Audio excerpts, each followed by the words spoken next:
All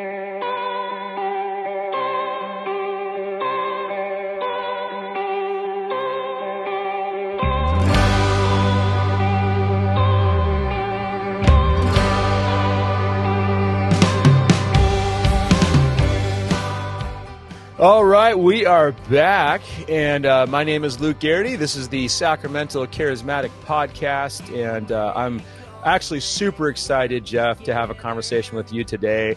I don't think I've had any philosophers, actual true philosophers on. I've had a lot of theology dorks and biblical scholars and pastors, and so we actually have someone who actually thinks about thinking. So, Jeff, welcome to the podcast.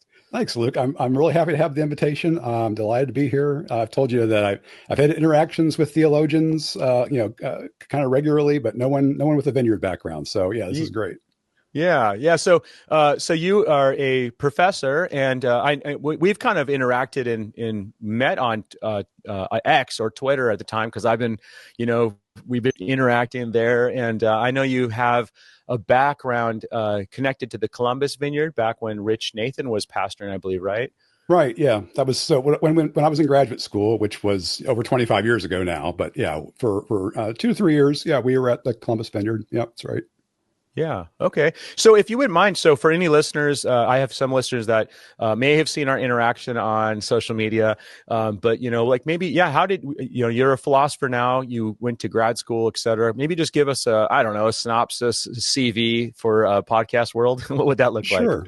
Well, I did my bachelor's degree actually in electrical engineering, not philosophy. I only took one philosophy class as an undergraduate. I did not like it and just stopped. But then in college, I was also heavily involved in Campus Crusade for Christ, now Cru. Oh, okay. And one of the guys in that group, asked me if I had ever really like prayed about what I should do with my life.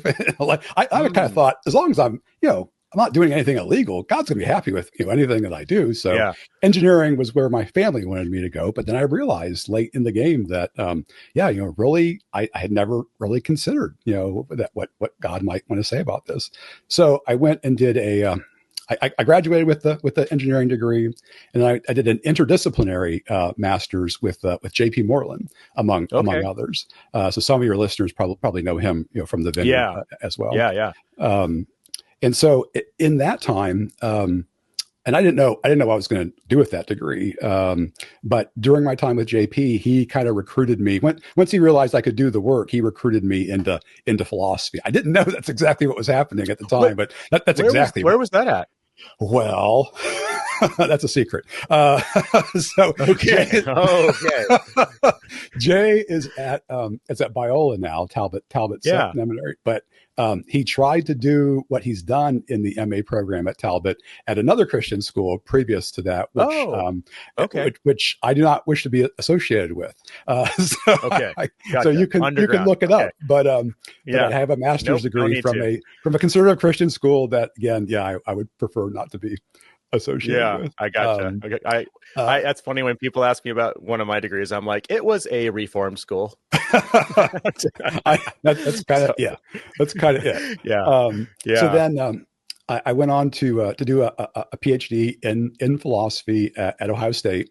And I've been at Saginaw Valley State University, which is in Michigan, Saginaw, Michigan, for over 25 years now. So I teach primarily philosophy of science, and then also philosophy of religion. Those are my two areas of specialization. Really early on, I was kind of a real straight philosopher of physics. Everything I was talking about had to do with chaos theory. If you remember the first Jurassic Park, I do. Chaos theory that's how everybody knew it back in the time. Yeah. And since then, I've moved into more issues at the intersection of science, mostly physics, philosophy and theology, kind of where those three interlap and push and pull on each other. That's great.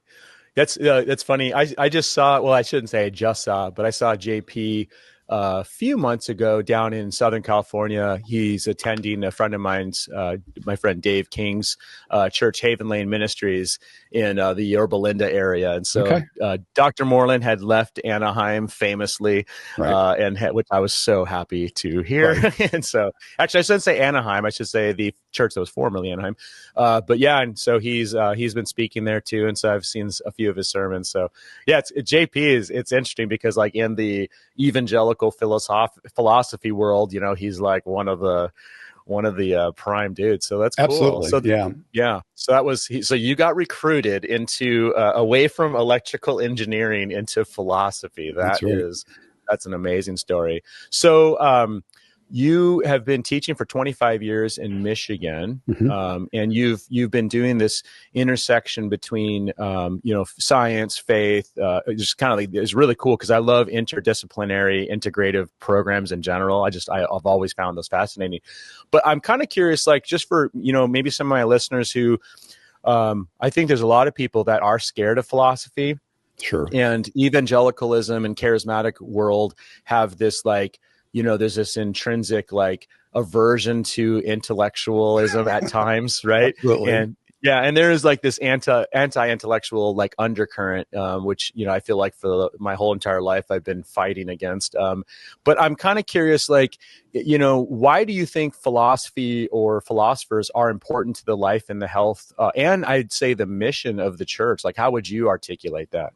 Yeah. So, I think there's kind of there's two sides to it, maybe probably more, but one is defensive. There's just a lot of stuff that kind of tumbles down onto us, from on high. We're on high in this case is often academia, and just intellectuals. There's just new ideas and sometimes new challenges that have to be met. And by the time they get all the way, maybe to the church level, it can be kind of difficult. And so you do need some people, I think, dealing with difficult issues in theology, in philosophy, across all the sciences. It would just be good to have Christians just know what's going on at all levels of academia. Kind of again for defensive purposes, just to be able to say, okay, here's something that's dangerous. Here's something that maybe sounds a little different, but it's not dangerous. Just, it's kind of playing defense in some ways. But the other then is more outward looking, I guess you'd say. Especially, so I especially like being at a state university. SVSU is a public institution, not private, not a Christian school. And I like that because there's already a lot of Christians at Christian schools.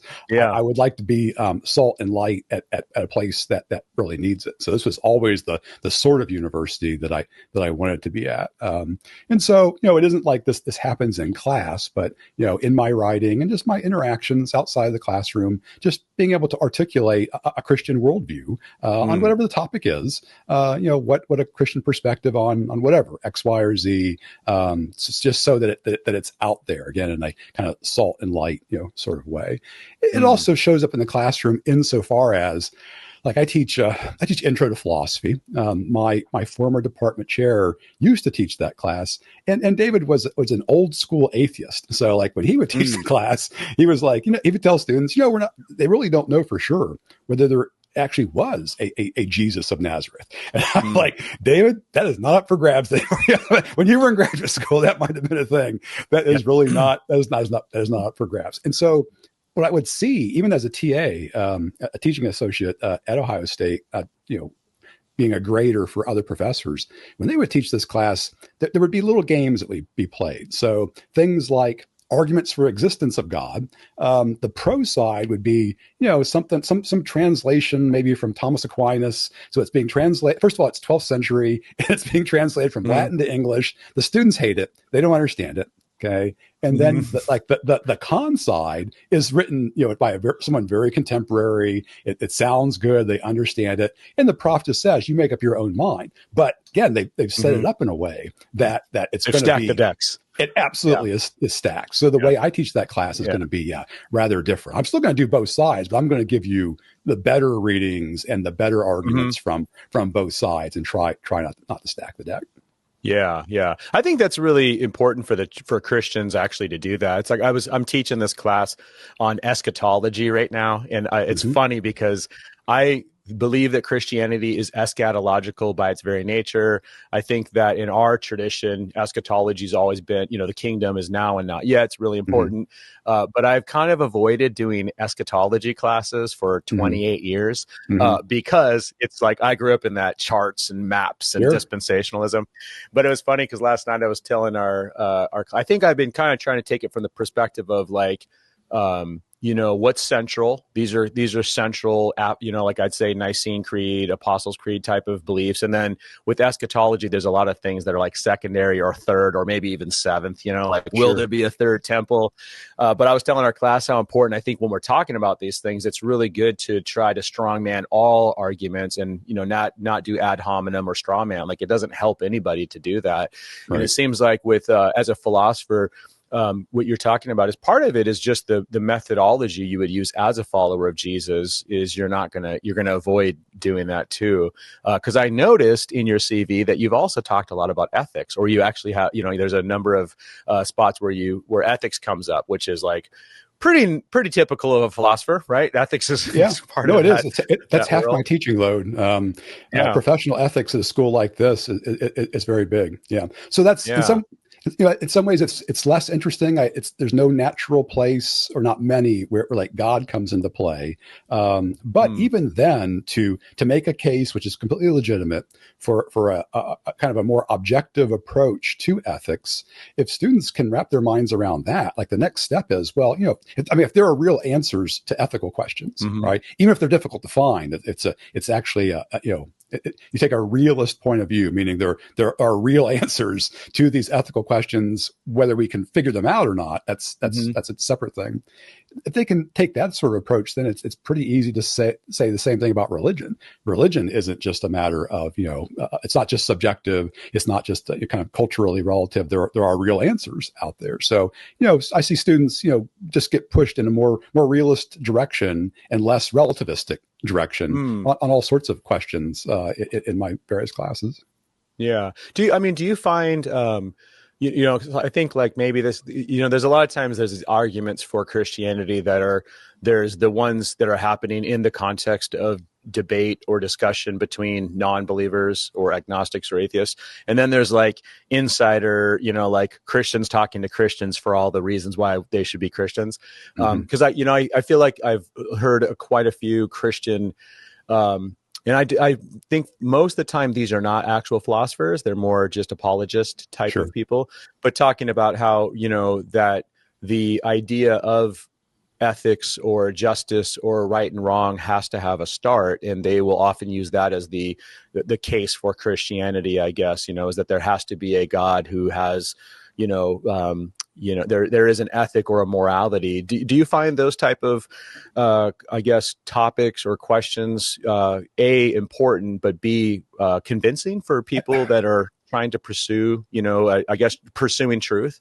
We're talking about people outside the church on that Yeah, question. yeah. I'm curious. Like, I think a lot of the apologists, not professional philosophers, a lot mhm. of apologists conflate two different issues here. So one is like, can you have an objective view of ethics without God? And the answer is yeah, that can happen. So like a good utilitarian, which I'm not advocating for, but good utilitarian just says, look, what the right answer to any ethical question is what brings about the greatest good for the greatest number of people. Okay, so Mhm. like God doesn't have to enter into that, and they're going to be realists. They're going to say there is a right answer, to any ethical question, even if it's going to be hard to figure out. Again, what are the benefits, and who all does, what is the greatest good? But it's completely objective. Mm. The thing that the apologist should be, the issue that is real here, where there's a real kind of argument from ethics toward God, is to say, if you think there are ethical truths, okay, how do those fit in with a belief that ultimately all there is, a kind of reductionist view, or what some people would call scientific naturalism, which just means that all that exists is natural stuff. Ultimately, all that exists for the naturalist is atoms and energy, right? It's natural stuff. So if that's your ontology, which is a fancy philosophical word for just what exists, okay? If your ontology is scientific naturalism, or materialism is what would have been called like in the 17th century. If that's really what exists, like where is there room in that for ethical truths? Because ethical truths aren't going to be somehow determined by atoms and energy. You can't. It's no configuration of just physics that's going to tell you. There's just the truths of physics, the laws of physics aren't going to give you in their solutions that you should not kill another person, right, or steal from another person. Those ought claims, what you should do, what you shouldn't do. Those are distinct from purely descriptive claims of science. So if you think there is something real to ethics, it's really hard to fit that in then to a naturalistic framework. That's a little different from just saying whether ethics is objective or subjective. Again, that might, to your listeners, that might seem like a very narrow distinction, but to a philosopher, it's just too quick to say. If you want to have an objective basis for ethics, you got to believe in God. That collapses kind of two different ideas in a way that someone who knows a little bit of ethics will just say, well, no, that's just I'm an atheist and I'm ethically good. They could be telling you something that's actually true. Well, it seems like even in those conversations that there's video of these interactions between and it almost always is an apologist, sure, or a pastor or a theologian, even worse, right? They're doing this, like they're making this argumentation about the validity of Christianity, and it seems like they generally will jump from that, okay, you do believe that there's right and wrong, or there's good and evil, or there's morality and ethics, and then they jump to there has to be a foundation or a basis to it, and I want to say 99.9% of the time, it's not convincing to the person that they're interacting with. And I've always kind of found it, but it does, I think, resonate for those who are already believers, right? The people in the crowd are like, like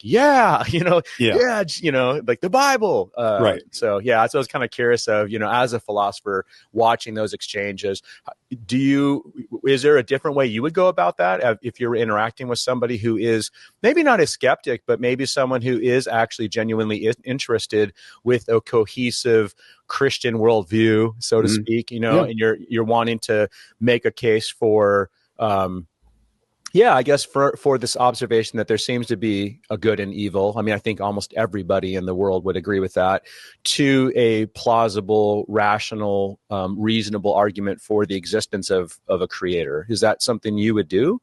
I don't think that's our best argument for the existence of God. Again, if you're going to do it, then it would be, just kind of what I said before. I'd ask, try to get down to their ontology, try to figure out what they believe exists. And invariably it's going to be, some sort of materialism, scientific naturalism. It's they believe that all that exists is the stuff that fundamental science tells us exists. And that's it. Right. And that's going to rule out souls. It's going to rule out angels. It's going to rule out God. I'm going to say, okay, that's fine. And then if they do hold an objective view, they think there are ethical truths. There are, and so if they are some sort of relativist, then really this argument doesn't work at all, because the relativist doesn't think there are any real ethical truths. It's just whatever the society says. So this is only going to work for someone. This is going to be about half of philosophers out there that are going to say, no, there are ethical truths. They are ethical realists, and then try to show the mismatch. Try to say, okay, where do these truths reside, right? What makes them true if ultimately, all that exists is material stuff? I'm going to try to show it. There's kind of an incongruity here. There's really no place for ethical truths. There's place for scientific truths in their ontology. But if they think there are ethical truths, where do those live, right? Where is their place in their ontology for those sorts of truths? And I'll try to show that, there's not, it's kind of a mismatch there. right? Now, the thing is, they can just retreat into relativism is the easiest thing, which is, even if I make a really convincing case, they're probably not going to go, oh, you're right. God probably does exist. They're probably just going to say, oh, you're right. I think probably ethical realism is wrong, and some sort of relativism is actually the case. So I don't think it's there is an argument there. I just don't think it's our best argument. Gotcha. Okay.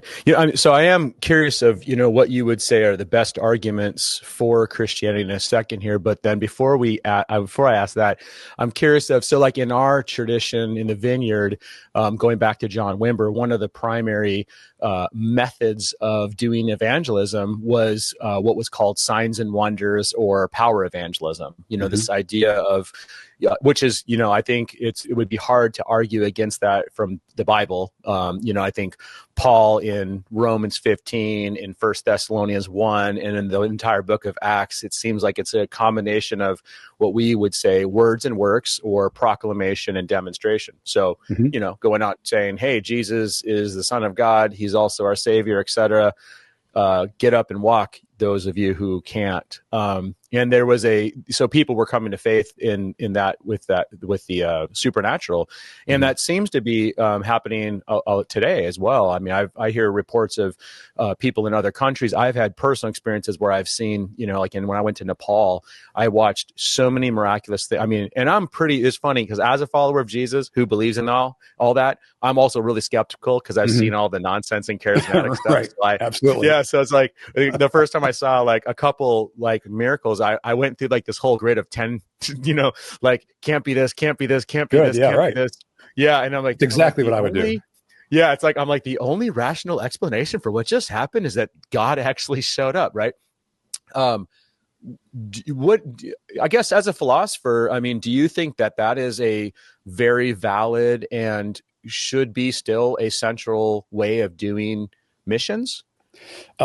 Sure. I mean, if it's true, then yeah, that's the way we should be doing it. The gap, I guess, where it kind of tails off is this: if you so like you said, you experienced these, you saw these firsthand. So again, there's still all sorts of things that could happen with that, where you're mistaken, or there's fraud or something involved. So you could be fooled, right? I mean, we've all seen magicians, and things that look like one way, it turns out that they're not. But, legs growing, but actually it's just right. So for you, again, if you've investigated the alternatives, for you, then it seems like there's some good evidence, right? That there's something miraculous happened. Doesn't necessarily mean that it was like the monotheistic God, right? The God of the Bible who's responsible, but that certainly something, again, that the physicalist, the scientific naturalist is going to have a hard time dealing with.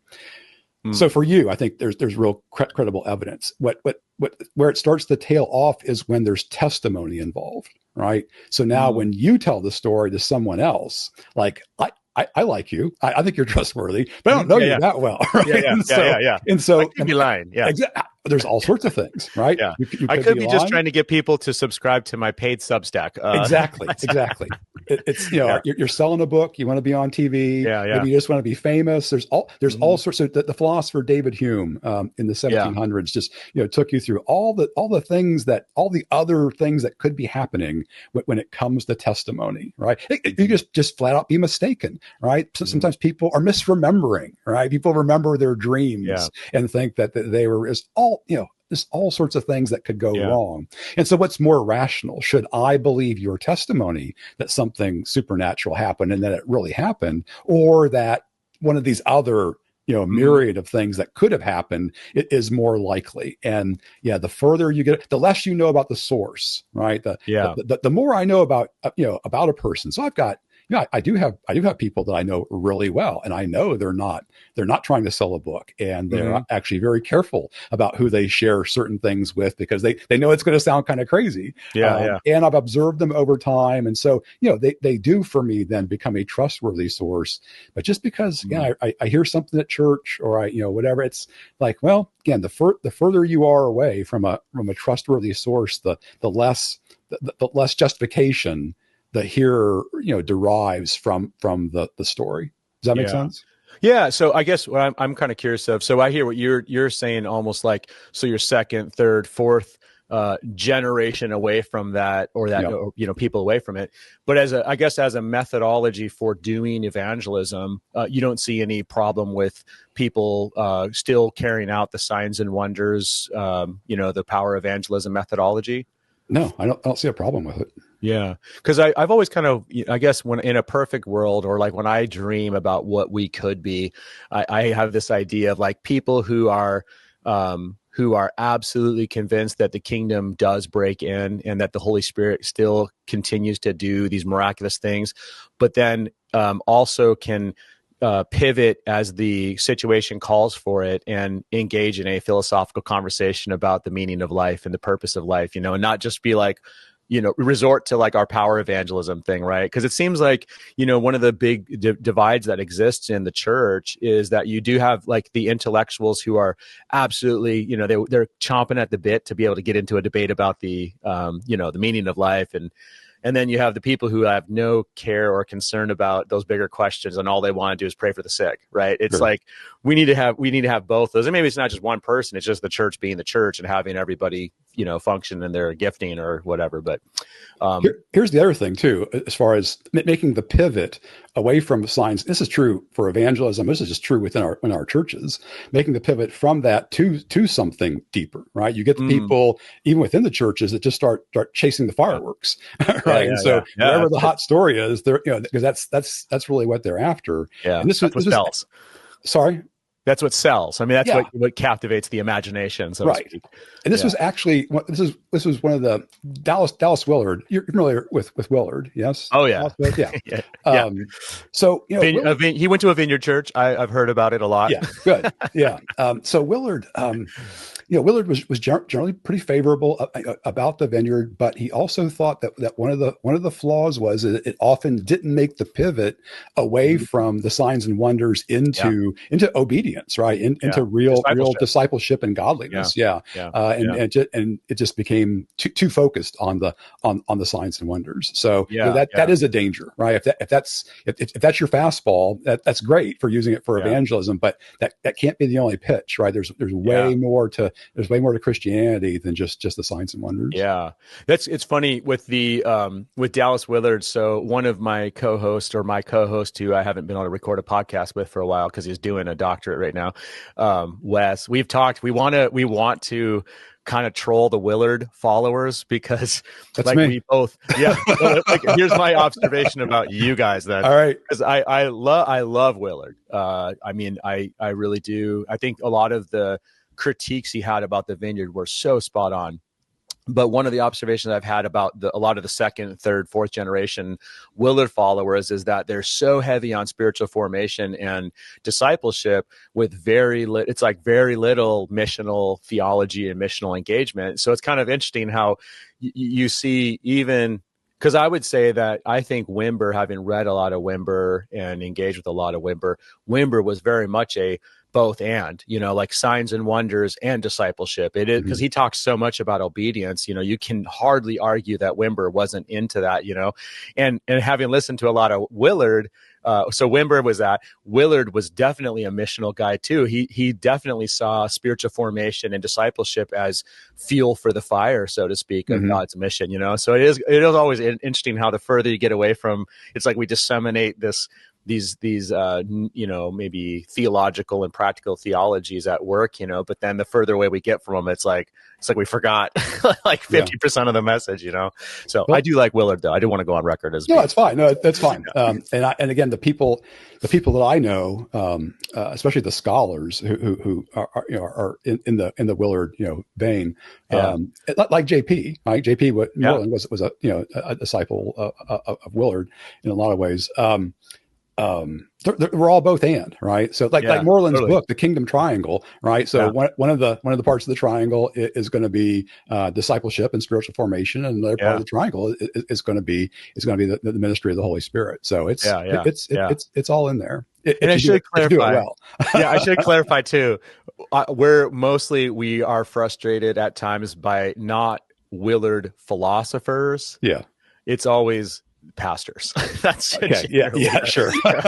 It's always the ones we're like, ugh. So Oh, that's great. So I guess, maybe thinking about, so let's moving on to like the arguments for theism or Christianity. What, I don't know, top three, top five. What are your primary, and if you wouldn't mind, because like I'm really excited about getting into talking about science with you, but I am a complete moron. I think the last science class I took was in high school. Okay. I was able to go to college and somehow was able to dodge those bullets. But maybe with if you talk about the cosmological argument, for example, I think you have written a little bit on that. But could you just maybe briefly summarize some of these views, or like when you're thinking about these are the primary arguments for theism or for Christianity, and explain them if you wouldn't mind. Sure, I'll give you what I think is by far the best one right now. So this is for theism. This is argument, not for Christianity specifically. I'll get to that, or you might have to remind me, but I'll get to it. Yeah. And so this is called the argument from fine tuning. It's a design argument. There's a little bit of science here, so if I don't explain it well, ask me. Okay. But I think this is something. Do you know by name, like the fine tuning argument? Have you ever heard that name? Yeah, I have heard of it. I think I've seen some different YouTube philosophers talk about it. But yeah. I think every pastor should know about this one because I think it's really quite powerful. So the idea is this is a fairly recent discovery in physics. We always knew that if the laws of nature were different, like things would be different. So if gravity were like a little bit stronger, then things like giraffes probably wouldn't exist, right? It's just too hard for blood to go from a mammalian heart to go all the way up to the brain of a giraffe. Right now, it's kind of on the edge, right? Yeah, of what's possible. So we always knew that. Change the laws, things are different. What we discovered about 40 years ago, and we keep seeing more examples of this, is that certain things about the laws, if you change them ever so slightly, so there's four, like for example, there are four fundamental forces in the universe. So gravity is familiar, electromagnetism is familiar, and there's a couple that are called the weak and strong forces, nuclear forces, which are less familiar. Those are considered to be the four fundamental forces in the universe, and they all have constants in them. So if you've ever seen like Newton's law for gravity, it's F for force equals G, it's a number, M1, M2 over R squared. It's the strength of gravity between two masses. It depends on how far apart they are from one another. But that G that I mentioned, it's just a number. It's a constant. It's the gravitational constant. So all these force laws have these numbers that they're just numbers, but they got to be in there, and you have to figure out what they are experimentally to make the equations work. Well, it turns out that for all of these constants, at least with the forces, and there's about 25 examples of what I'm going to describe, if you change them ever so slightly, life itself would be impossible anywhere in the universe. So if you think like your old style radio where you had to tune in just to get exactly precise to get the station that you wanted to listen to. If your younger listeners don't know what radios are anymore, but you once had to turn a knob, right? Or even like on your smartphone, there's like maybe 10 settings for volume, up and down. Mm-hmm. It turns out for life to be possible, you can think of them kind of as dials, like these constants, like they're kind of like dials. And so if you crank the dial up a little bit, it turns out, life is impossible. You turn the dial down a little bit, life is impossible. I'm not talking about life on Earth. I'm talking about life anywhere in the universe. So just for example, like the electromagnetic force. Okay. So this is what, negative charges are like charges repel each other, opposite charges attract each other. Mm-hmm. And this is what's responsible for, say, holding why it is that electrons stay attracted inside an atom, that the nucleus is positively charged, electrons are negatively charged, they attract each other. It holds them together. It turns out if the electromagnetic force were slightly weaker, we wouldn't have the bigger atoms wouldn't work. Electrons would go zipping off into space. So atoms themselves would collapse. They wouldn't be stable. That's really bad, right? So we need atoms. We need stable atoms. If the electromagnetic force were slightly stronger, then now we go to chemistry. Then it would be difficult for atoms to share electrons, to form bonds in chemistry. The major form of bonding. Atoms need to share electrons. Okay, so it's kind of in between. It can't be the strength can't be too strong that atoms can't share electrons, and it can't be too weak, otherwise electrons just go zipping off. And it turns out that it's in this really super narrow range, so narrow that, I mean, like, what are the, if this would just happen like by chance, if by chance when the Big Bang spits out the material universe and the values for these constants get formed, if it's just random, like how random is it? It turns out you would have for many of the examples, you would have a better chance of winning the lotto. What's the big lotto? Like Powerball? Winning it, and they do it like once a week. I don't know, but you would have a better chance of winning it like every week of your life than for this to happen again at random, for the constants to have the value we need for life at random. And there's different examples for the four forces. There's about 25 different examples of this fine tuning. And most physicists agree, like this is really surprising, right? I mean, this really cries out for an explanation. What could it be? And so what I've written on, what a lot of people have written on are well, what could you say? And there's lots of things you could say. Some of them are not very good. Some of them are better. But the theistic idea, the idea that the reason the universe seems to be fine-tuned for life, it's because it literally was, right? That it really was set up by a designer and tuned so that, we would have the universe is kind of like an aquarium in this regard. I've never had like a saltwater aquarium. I'm told, like for some fish, it's really delicate, right? Oxygen and the salt and the temperatures, all these things that if they're a little off, then like Nemo goes belly up, right? And it turns out the universe is kind of like an aquarium, that there's a whole bunch of things that have to, in physics, that have to be just right for life to be possible. Does the fine-tuning argument, how does it impact like theistic evolution or just evolution in general? It's completely independent. This is actually kind of good, because evolution is going to be controversial, right? This gets away from all that. This is pre-evolution. Like, for you to even have a planet where evolution might take place, all these constants have to be in play. So there are people that won't talk about any of the evolutionary stuff, the intelligent design, their heads will explode at that, but they got to take seriously, cosmological fine tuning, because this is just physics. It's completely independent of all the evolution controversies. It kind of reminds me of, I think when I was probably like 23 or 24 years old, I was working at a coffee shop. And these two guys used to come in all the time that were, I think they were into astronomy. Like, they were always talking about, constellations and the science around that. And then they found out I was a Christian, and they were intent on convincing me that I was wrong on everything. And one of them gave me this book, and I still have it somewhere in here, but I think it was written by a physicist named Gunnell, I think. And so they're like, read this book and it'll definitely convince you about why you should abandon your faith. And read the book, did not understand literally 220 pages. I mean, I really was like, I don't understand this, but I'll never forget the last paragraph in the book essentially says something along the lines of like, now that we have firmly established the law of physics in existence, the question is, how did they get here? And I was like, I think this book just made me more of a Christian. That's right. Than before. So that's actually historically, if we want to talk about and I write a lot on this. If you want to believe that there are laws of nature, obviously, very, very common view. It's really hard to do science without laws. Then, where did they come from? The first scientist. This is a relatively new idea. The notion of laws only comes up starting around the time of the scientific revolution. So, like the ancients, Aristotle didn't believe there were laws of nature. He believed that nature was orderly, but he wouldn't have attributed that order to laws.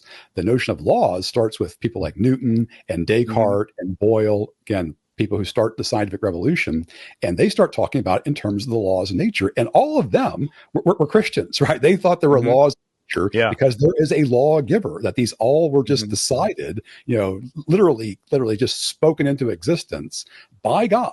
That's where they come from. So, and then of course that takes off, right? That's a foundational idea in the scientific revolution, and everyone knew that was a completely theistic idea until the late 1800s, and then it kind of got co-opted away from us by people who called themselves scientific naturalists. And so you start learning about the laws of nature like in middle school, but no one ever brings up God. And you would ask Newton, like, could you believe in the laws of nature, without God? And he would just think that's just crazy. You can't have laws for the whole of the universe without God. They just, you can't get them. So that's so for you, the fine tuning argument is from a philosophical perspective is what you would say is the best argument to get to the idea of a creator or a God. Theism. So then what would be your primary argument to point to Christianity or, the truth of who Jesus is? Yeah, it's the resurrection by far. Our arguments for the resurrection. And so the style of argument that I've given on campuses in talks, I got from Gary Habermas, who, the legend. He's like the foremost guy. I was a student of his as well. So when I say I got it firsthand from him. I'm just going to go on record as saying I have stolen everything from Habermas. I've read every one of his books. I've watched every YouTube. Yeah, he's a legend. So then the argument.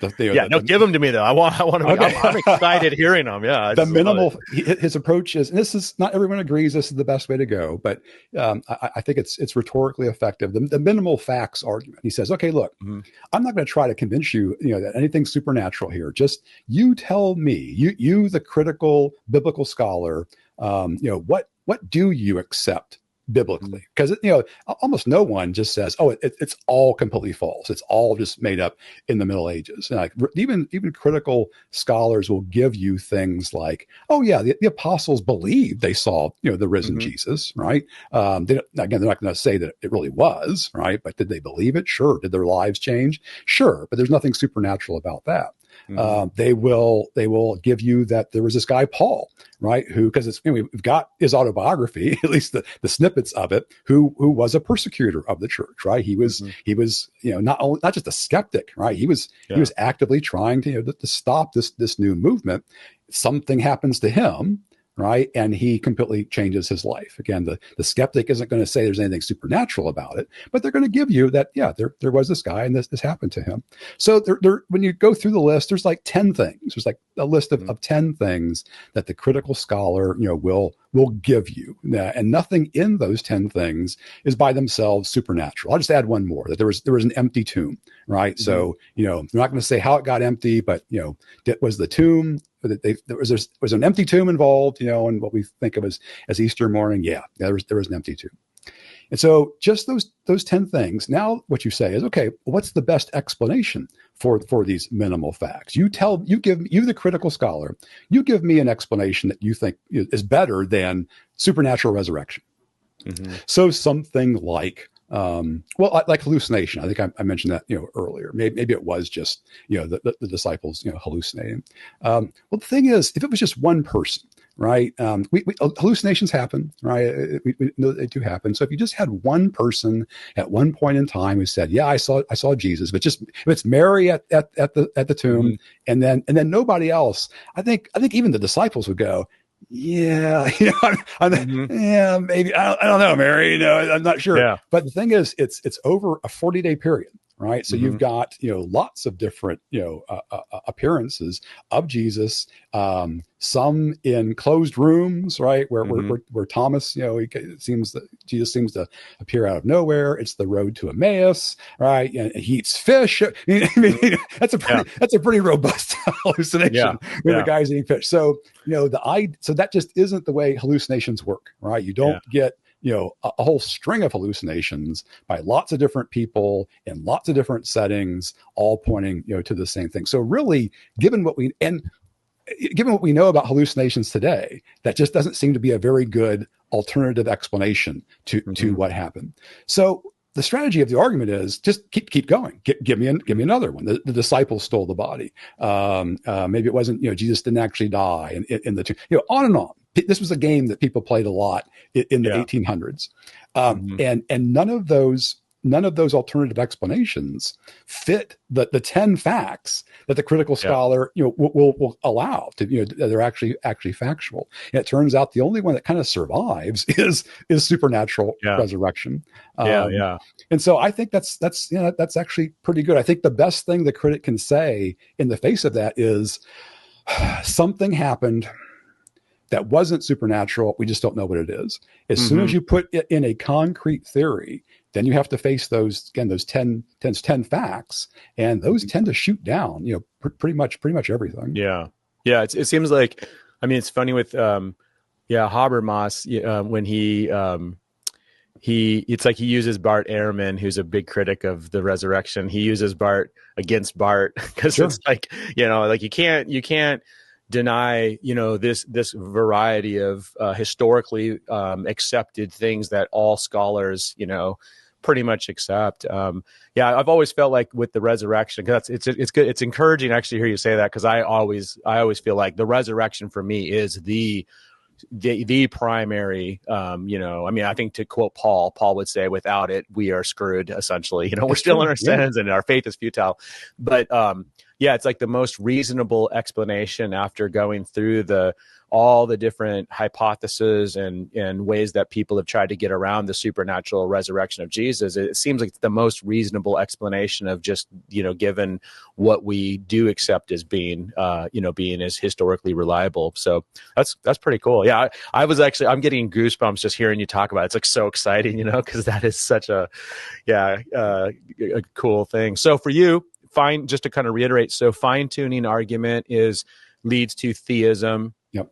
And then the reliability or the historicity or the resurrection, that event is what gets you to Christianity. Essentially, it is unique. Yeah. And so when you have someone who tells you they're going to die and they're going to come back, right, in 3 days. And it happens. And they're attributing that to God, right? That God's actually going to raise them from the dead. That means you should probably listen to that guy, right? So, what he said now takes on greater weight once that actually happens. So that really is the foundation. Yeah, fair enough. I had breakfast yesterday with one of our worship leaders, actually, one of our musicians, and we were just talking about stages in our life where we've gone through, difficulties. And I remember when I first met him 9 years ago, I moved to our community, and he was dating a lady who was very committed to our church. And so at that time, he was a skeptic for sure. Mm-hmm. And we went out, and I remember one time we went out and we were just, hanging out, and I think we were, having a glass of wine or something with my wife and his girlfriend. And he was giving me his big list of issues that he had with the Bible. And, and I remember telling him at that time, I was like, I think a lot of those questions are really good. You're right. People avoid Scripture and the challenges of Scripture. And there are definitely things that are like, I don't, that's a good question, and I think a lot of Christians just avoid those conversations. And I was telling them we should embrace them. Oh, yeah. I remember at that time saying, in my opinion, the real thing that you have to wrestle with is the resurrection. Yeah. That's going to be the thing. And so fast forward 5 years now, 9 years, he's one of our worship leaders. He's like, he's just going, he's growing. And so we were talking about that yesterday, about how at the end of the day, that reality of how Jesus came back to life is like, that is, the big challenge for people who are wrestling with true claims and wrestling with, whether or not, they should even consider Jesus as being a person of interest, and it's like, I like you just said that. He said he was going to do it, and then he did it. Yeah. That was true for me. I was a contented atheist in high school, and it really was the resurrection. I think the arguments I know now are a lot better. So, I maybe, accepted, a little bit more popular apologetics at the time. But more than a Carpenter type of stuff. Yeah. It was a Josh McDowell stuff for sure, which I was surprised that there were anybody who, like you said, my thought at the time, my experience had been that everyone just all Christians avoid these tough questions. Right. Mm-hmm. So I've got these questions. No one's got any good answers. I'm going to write a book someday. Yeah. And then someone just got, the basic apologetics into my hand. I'm like, oh, wow. And after some investigation, I realized, I think probably Jesus of Nazareth rose from the dead. Well, if you're an atheist, that's a problem. So that's a great way to put it. Yeah, that's a great way to put it. So that led me, not that on that day, I did not become a Christian, but certainly within 6 to 8 months. Yeah, I mean, it just gets in your head, and you're like, I got to do something with this.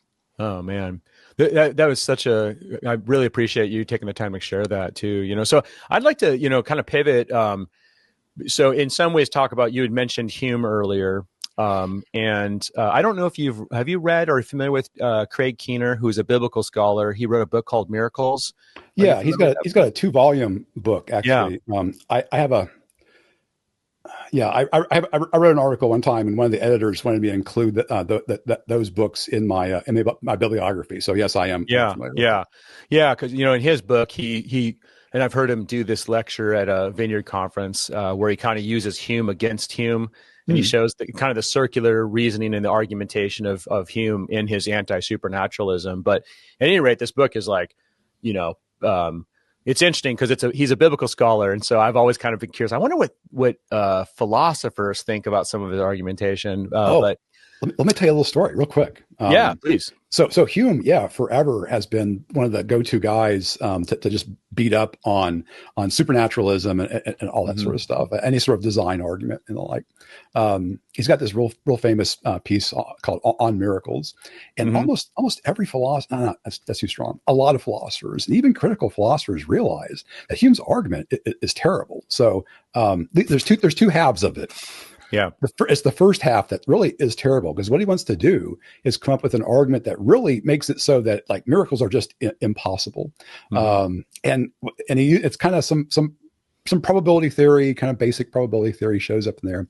There's a well-known, he's retired now, philosopher of physics, John Ehrman at the University of Pittsburgh, one of the best philosophers of physics in the world, wrote a book, real thin little book, on this argument from Hume.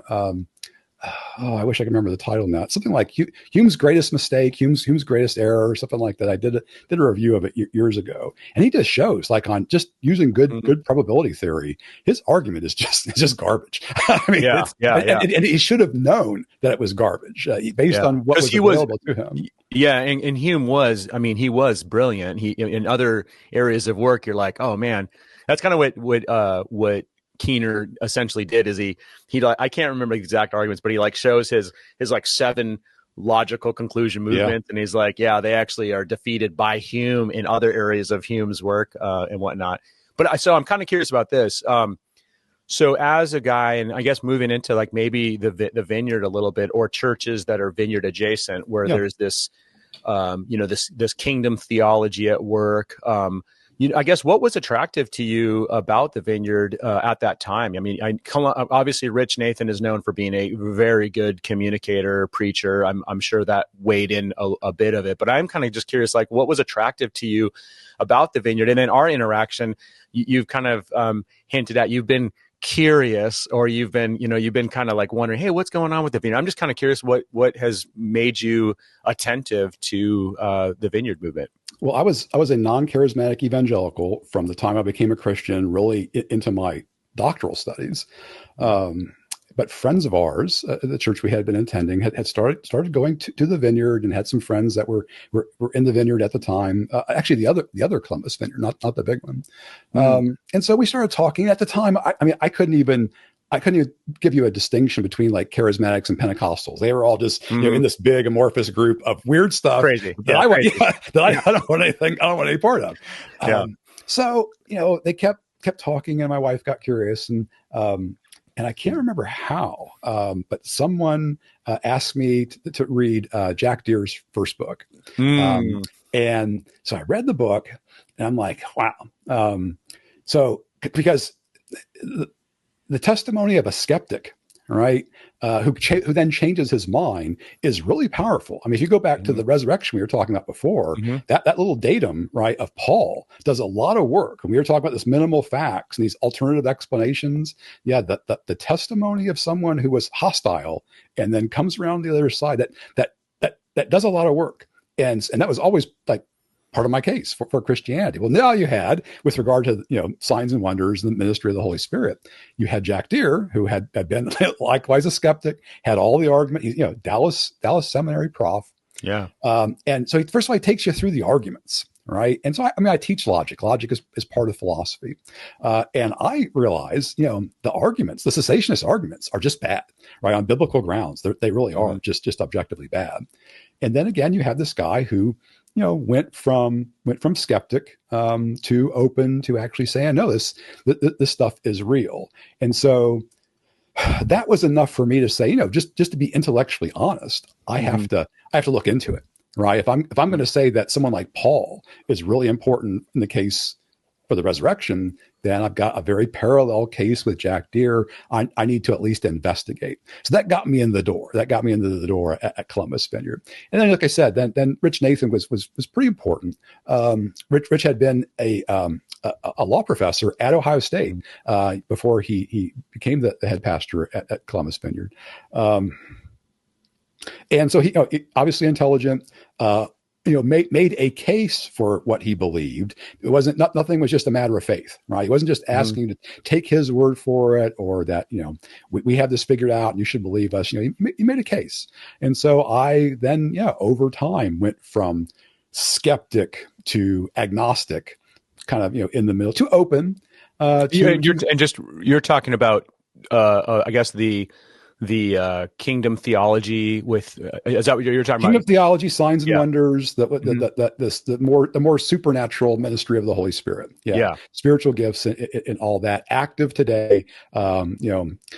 So within a year period, I guess I made the transition to whatever you would call yourself today. Third waiver. Do we still use that terminology, or is that outdated? I don't hate that phrase, but okay. I just know that when I was in the UK studying, all the Pentecostal historians were like, that's such an American way of looking at it. And then they would talk about, all these different outpourings, and I'm like, but I think theologically third wave is still, we know what we mean by that. Whatever that is, if you want a different label, fine, but that stuff. Now I'm on board, with that. But then, I got a tenure track job. And so we left Columbus. We were only there for, 2 to 3 years and learned a ton.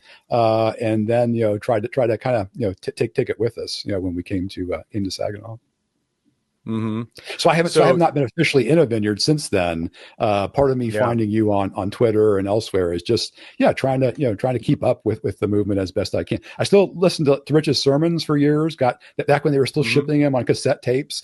I was getting the cassette tapes. So I kept up through that, and that was about the only. So what is it about? What is it about that time that I guess is still attractive, though, or that you're interested in? Is it just a nostalgic? When I was in grad school, early life. No.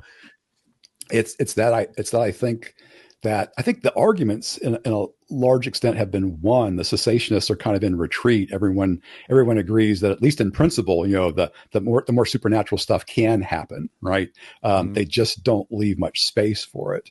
So it's still the positive stuff that Dallas Willard said about the vineyard, years ago.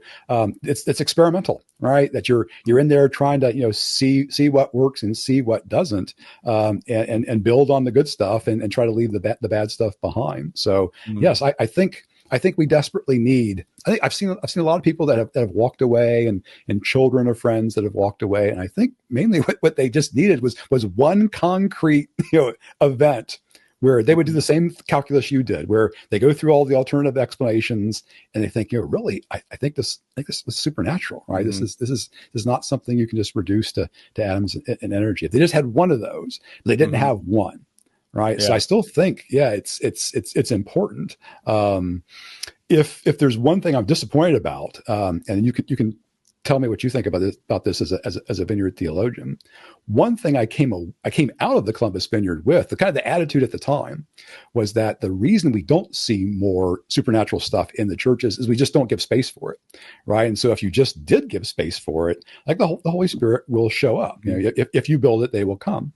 Well, I've seen, if you would, that was my expectation, when I left. Mm-hmm. I would say now, 25 years later, I've seen less than I would have expected, right? If you had told me that in that period and giving, praying for people, praying for healing, listening to the guidance of the Holy Spirit, I have personally seen less than I would have thought. If you listen to Rich, and then I think Todd Hunter was the president of the Vineyard at the time. I heard him. But one of the national meetings was at Columbus, and I heard him, and he sounded, his presentation of what the Vineyard was all about just lined up really closely, with Rich. And so anyway, I mean, what this notion of, again, what my expectations would have been, and just seeing a lot less. I mean, how do you react to that as a Vineyard theologian? Yeah, no, that's a great question. I mean, I also think too, it's probably, this is going to be very. I'm not dodging the bullet, but I think it's complex and nuanced. I think that there's definitely my observation that, there's a lot of not just Vineyard churches, there's a lot of charismatic churches that do not, from a pragmatic, they don't have a lot of space for actual Holy Spirit ministry. It's like Steve Nicholson and a whole host of Vineyard leaders have told me, that their observation is that if you take the time and you wait on the Holy Spirit, I think it is reasonable to say that God does love us. He does want to come. He's eager to be known. We have to, create space for that. I think there is some truth to that.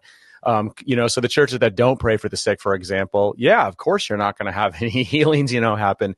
I also think that a lot of our early kingdom theology, we had Ladd, right? George Ladd's inaugurated eschatology was like the framework. And so we didn't have a lot of awareness of liminality, or even, because I've found it interesting now and not yet, right? There's 4 words in that phrase. And that word "and" is interesting to me, because I've actually been asking, is the kingdom coming, or I've been wondering, how does the kingdom come in the midst of human suffering, or when human beings are not healed?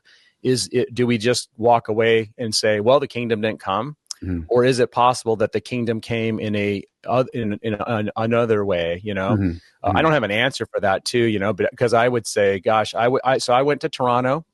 I went to Brownsville when Brownsville was happening. I've been in some spaces that I've seen some pretty significantly supernatural, miraculous things happening that I, as a witness, I'm like, my only reasonable explanation for this is that God was doing something there, But I've also buried people who died from cancer, and I've also had those moments too. So yeah, I think that's a really good question, and I feel like I always revert back to the Wimber response to because I think when he discovered or rediscovered, this whole idea of praying for the sick and healing, they prayed for like a year and didn't see any healings at all. And he resorted to hey, we're just going to keep on praying. So that's super pastoral and pragmatic of me just to say, I don't know. Right. But I'm going to keep on praying. And I've been really thinking a lot about this whole idea. I've been reading Genesis and this idea of Jacob's ladder.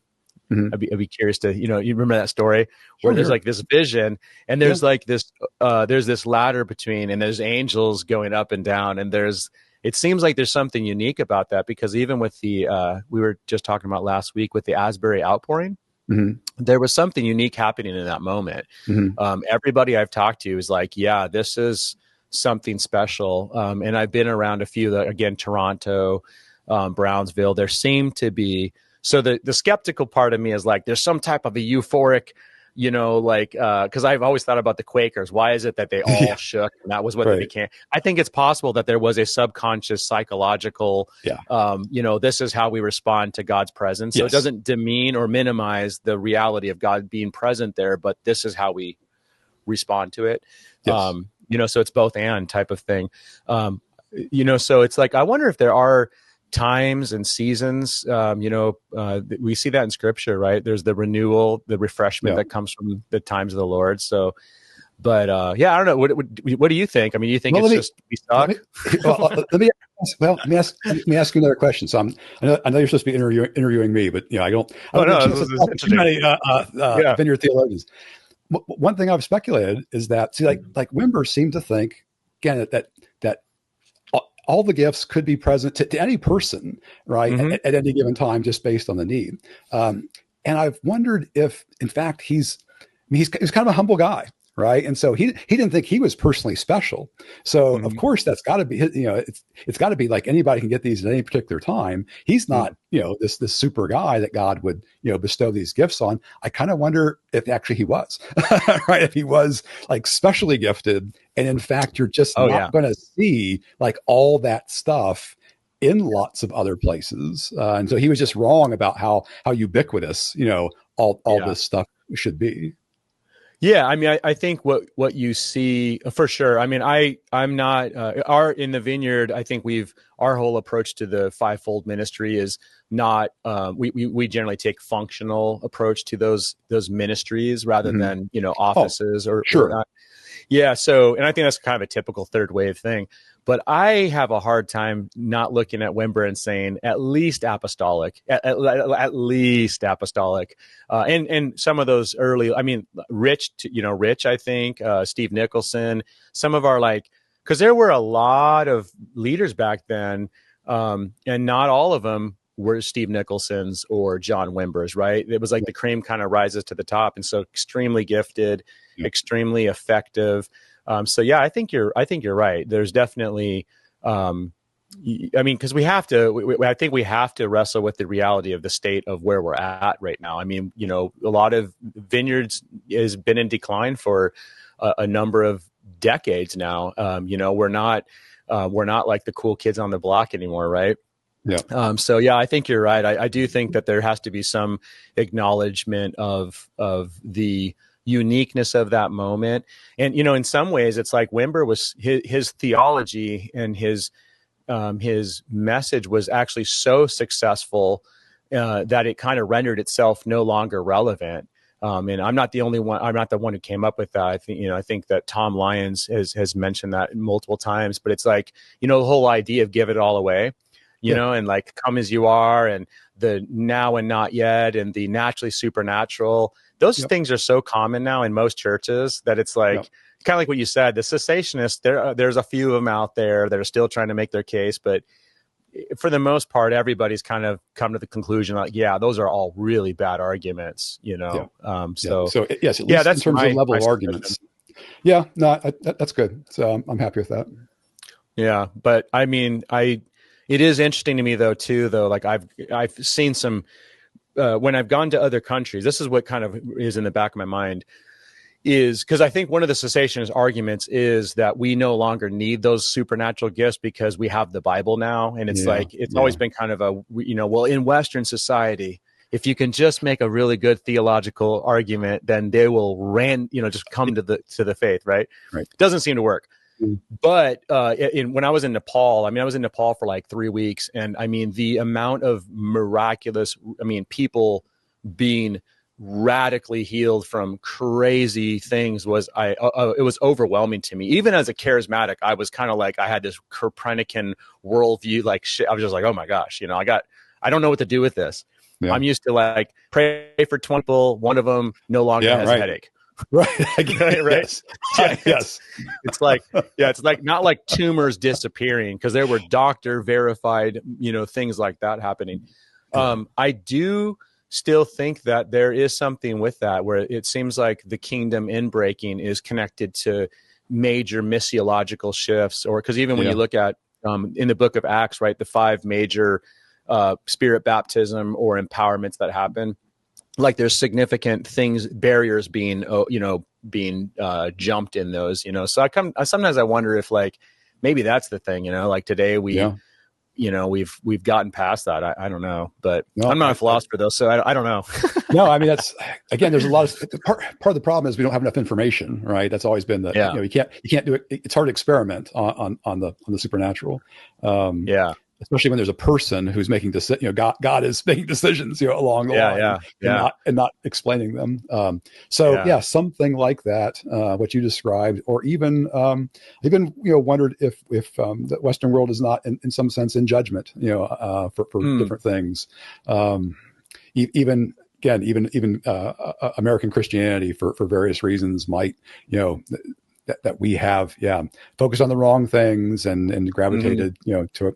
So anyway, there's all sorts of things like that make it plausible to me that what you're saying, what you've seen elsewhere, is real, and then reasons why, we see less, and then I've seen less personally. Yeah. So well, with that, my last question I'd love to ask you before we wrap this up, I want to respect your time, is, you kind of building on what you just said, what do you think is the greatest challenge facing the church in America or the West, I guess? What are our greatest challenges? Well, I would say that the conflation of conservative Christianity broadly, including the Vineyard and others, with politics and the culture wars. I think, so I guess I talked about before we started that there's an evangelical philosophical society and there's an evangelical theological society. Well, that word evangelical, I was very comfortable with that, through most of my Christian life.